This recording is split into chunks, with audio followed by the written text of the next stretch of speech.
Assalamu alaikum wa rahmatullahi wa barakatuh, everyone. Welcome back to People of Quran, where every night I share with you a story about how one of our pious predecessors interacted with an ayah of the Quran. You know, Umar ibn Abdul Aziz, rahimahullah ta'ala, is one of my personal heroes, and he's someone that, subhanAllah, I've studied extensively because the man truly fascinates me. I mean, he's someone that came well after the Khulafa al-Rashideen, the first four Khulafa, yet still, according to Imam al-Shafi'i, rahimahullah ta'ala, he is the fifth of them. He's the fifth of the righteous Khulafa. And this man was really able to restore this ummah to glory, bring it back to its glory in less than 3 years of being Khalifa and not even reaching the age of 40 years old. SubhanAllah. So this is a really fascinating human being. He's someone that's an imam in his knowledge, an imam in his zuhd, in his asceticism, in his worship, in his manners, in his justice. Very similar to his grandfather, Umar ibn al-Khattab, radiyallahu ta'ala anhu. But subhanAllah, like his grandfather, he was afraid as he was passing away that he didn't do enough and that maybe Allah subhanahu wa ta'ala would punish him. And Al-Mughira ibn Hakim, who was tending to Umar ibn Abdul Aziz in his last moments of death, or in his last moments of life, as he was about to die, he said that Umar used to make a dua, and this is really powerful. He used to say, Allahumma akhfi alayhim amri walau sa'a. Allahumma akhfi alayhim amri walau sa'a.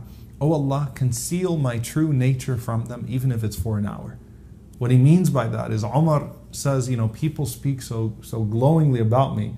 Oh Allah, just conceal me from them for just an hour. Subhanallah.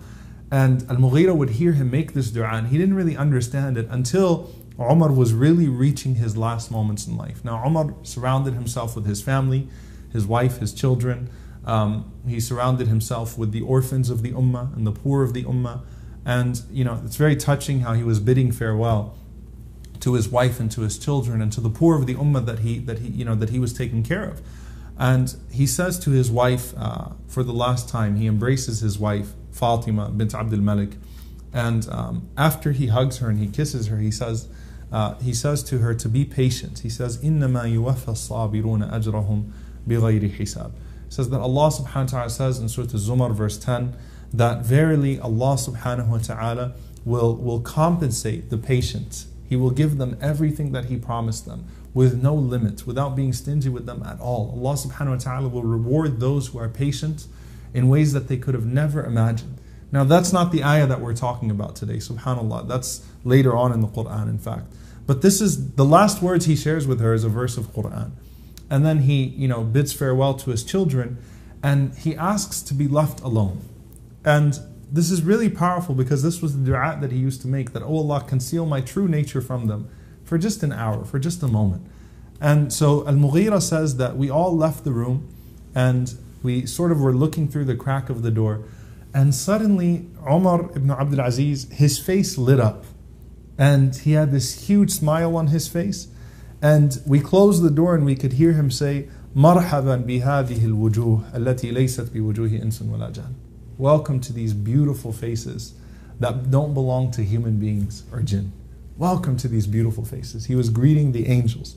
And then he started to recite, تِلْكَ الدَّارُ الْآخِرَةِ نَجْعَلُهَا لِلَّذِينَ لَا يُرِيدُونَ عُلُوًا فِي الْأَرْضِ وَلَا فَسَادًا وَالْعَاقِبَةُ لِلْمُتَّقِينَ. That this is the home of the hereafter. This is paradise. And we have made it an abode for those that don't seek glory in this world, nor do they seek corruption. And al-aqibatul muttaqeen, you know, truly victory, truly success belongs to those who are pious. And he kept on reciting this verse, and this is the verse in Surah Al-Qasas 83, and he keeps on reciting, Tilka dar al-akhirah. This is Jannah, this is paradise that's been promised to us by Allah subhanahu wa ta'ala. Al-Mughira says that he kept on reciting this verse until we couldn't hear him anymore. So his wife decided to go in. And when his wife walked in, subhanAllah, she found him with his hand, with his face on his palm, reclining and just staring at his place in Jannah, subhanAllah, with his eyes open, with a big smile on his face, as if he's staring at the place in Jannah that Allah subhanahu wa ta'ala guaranteed for him.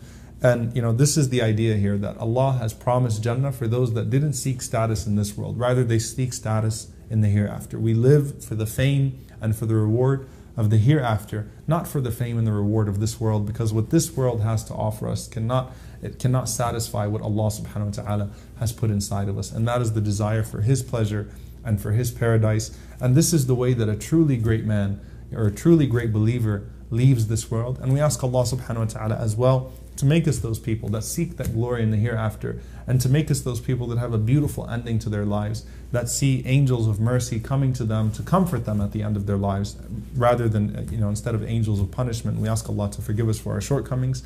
Allahumma ameen. Jazakumullahu khairan to you all for joining. Inshallah ta'ala, I will see you tomorrow night for another episode of People of Quran. Wassalamu alaikum wa rahmatullahi wa barakatuh.